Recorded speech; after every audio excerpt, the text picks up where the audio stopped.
Meus irmãos, presta atenção nesse testemunho. Vejo isso, eu digo, mas não é possível. Aí sinto que tem o fragmento de pão e do queijo que estava comendo com o sabor do café com leite na boca. Na boca. Aí eu rejeito isso. Digo, não, aqui não. Não, eu não saí daqui. Eu lavei a boca. Eu me ajoelhei para orar. Eu não tenho nada na boca. Mas a verdade era que estavam os fragmentos do pão e os pedacinhos do queijo na boca. Então a voz no quarto. Você creu no do Felipe? E essa pergunta tão forte fez que imediatamente como uma tela se abrisse Na sua frente. na minha frente e eu via Felipe batizando o eunuco. Então eu respondo, sim, eu creio. Outra vez a voz, eu sou o mesmo. Aleluia. Ah. Ou seja, Deus está te dizendo, te levei e dar um passeio mesmo. Eu vou de Jesus Airlines.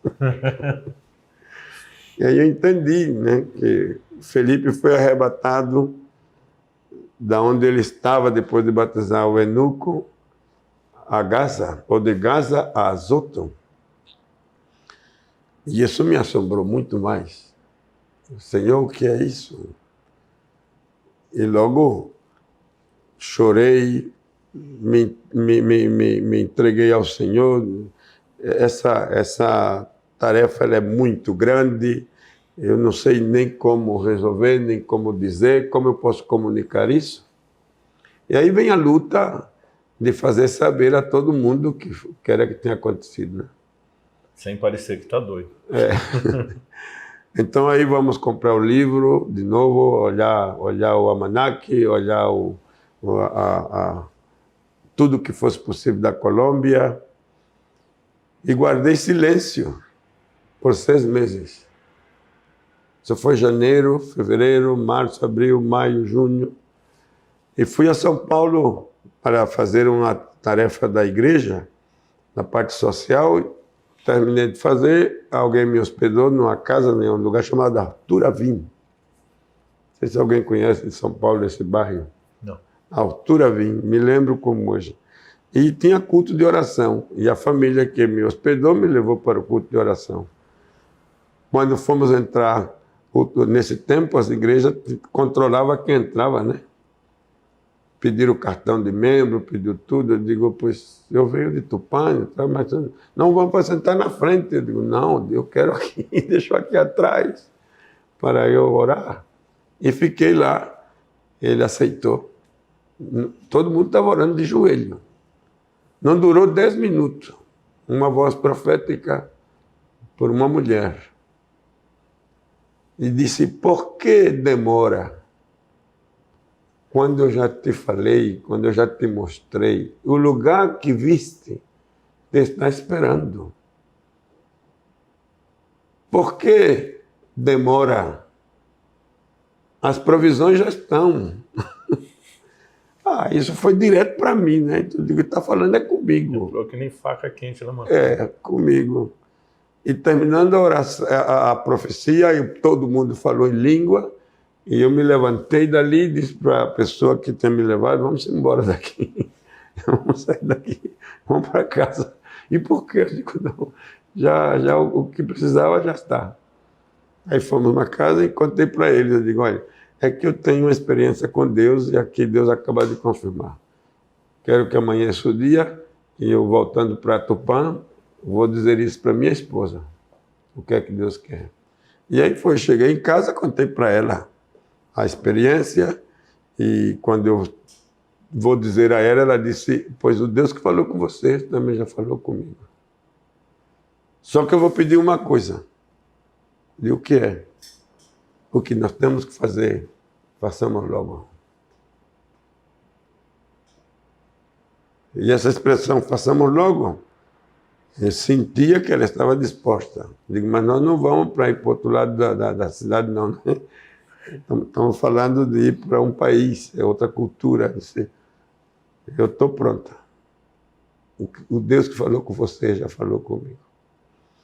E aí começa. a preparação, chamo o pastor da igreja, conto para ele, o pastor presidente do campo, ele leva a preocupação para São Paulo. Nesse então, o pastor Cícero Canuto de Lima, e os dois diziam, essa é uma visão diferente, né? É diferente. Mas o país está em ditadura militar, o país está sem nenhuma liberdade para fazer mudança de dinheiro. Nós não temos condições de fazer missões assim, não. Mas se Deus chamou, ele cuida, ele envia e ele cuida. E eu disse, pastor Cícero e pastor Teodoro, chamado Teodoro Tufkaniuk, era um russo. Eu não estou pedindo nenhum recurso. Eu só estou contando a visão. E eu não quero sair daqui se não tem a bênção do ministério. E a resposta foi, pois a bênção você tem. Uma visão desse tamanho não pode ser reusada. Então me deram liberdade. E preparei o tempo, e em janeiro, um ano depois, comecei a viagem.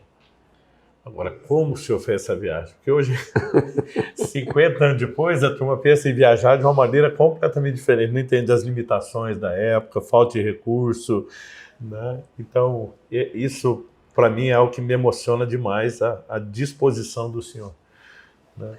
Aí hay uma série de situações que aconteceu. Primeiro, era como chegar na Colômbia sem recurso para transporte, porque não podia ter viagem aérea, tudo era muito, enquanto a recurso, muito pouco. Então eu fui na rodoviária a perguntar às companhias de transporte que se aproximava de Manaus, porque eu já tinha olhado o mapa, como era, e eles disseram, olha, não há transporte que leve você a Manaus, e de Manaus para onde você quer ir, já é barco ou avião, se existe. O que nós temos é uma viagem segura até Cuiabá. E daí para frente você entra no campo da selva, que era a Transamazônica, buscando a Transamazônica, mas é uma estrada que está em construção, vai encontrar muitos obstáculos, às vezes há transporte que conecta, outras vezes não, tem que esperar. É bastante traumático, mas é a única forma de ir.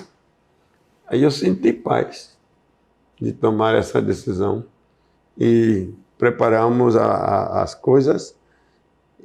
A igreja, o pastor Cícero, o pastor Teodoro abriu as portas para eu pregar nas congregações, levantaram oferta para me ajudar, e assim iniciamos a viagem. E cruzamos a selva em 43 dias. A partir de Cuiabá. A partir de Cuiabá. Atravessaram a pé. É praticamente um a pé, tomando o que existia, não é? Uhum. Era transporte de caminhão, era balsa, era... E aos poucos? Aos poucos. O senhor, Anaíra e 3 filhos. E 3 filhos. Que idade eles tinham? 7, 4 e 2? 7, 4 e 2. Sim. E foram 43 dias. 43 dias de experiência. Sem malária, sem nada disso? Milagre. Milagre. Porque na selva o perigo maior não é o que a gente pensa dos animais que estão ali. Ao contrário, os animais sentem que o humano está perto e eles fogem. Assim, não somos ameaça para eles não ameaçam a pessoa. Mas sim os mosquitos. Chegamos em alguns lugares que o ambiente era bastante pesado, problema de lepra. Era uma cidadezinha que hoje melhorou muito, que é Humaitá. Em Humaitá nós estamos frente do rio Madeira. E aí, para cruzar o outro lado, precisava balsa. E a chuva tinha sido muito grande, o rio estava muito alto, e não passava as balsas porque o rio traz madeira, traz troncos, não é? E tínhamos que ficar ali por um par de dias. Então começo a caminhar na cidade, fui até na beira do rio para saber como era, e vejo pessoas leprosas, né? Aí eu digo, onde é que eu estou? E não uma, duas, ou mais. Eu digo, meu Deus! Quando eu volto para o lugar que tínhamos tomado para hospedar, que era uma casinha com um quarto, Eu disse para Anaí, olha, nós estamos num lugar perigoso. Contei para ela o que estava vendo. Ela disse, e agora? Digo, não, só a mão do Senhor. E aí eu faço um ato de fé. Pedi a ela, as crianças que se ajoelhassem e pela primeira vez orava assim, pondo as mãos, né? Tomando a palavra que disse Santiago, o apóstolo Tiago, quem põe as mãos e a oração é eficaz, ela pode muito. Então eu orei por ela dizendo, eu imunizo o corpo da Anaí contra toda doença da selva, contra toda enfermidade. E assim orei por Sulamita, por Eliseu e por Júnior. E logo pus a mão na minha cabeça também. E imunizei meu corpo contra tudo. E sobretudo a lepra, né, que estava ali. Eu tinha um medo também. Ver o pessoal com a parte do corpo deformada, né? Deu muito medo. Então, essa foi as experiências que a gente viveu. E com 43 dias o senhor chegou em Manaus. Com 43 dias, nós chegamos em Tabatinga. Sim, aos 35 dias aproximados, chegamos em Manaus.